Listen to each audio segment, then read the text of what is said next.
Alustab peatreeneri Raunar Silver Keit.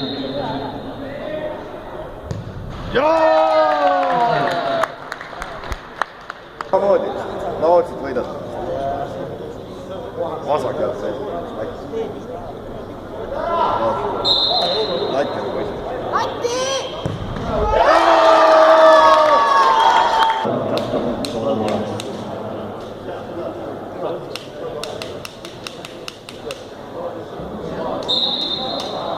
Chippa.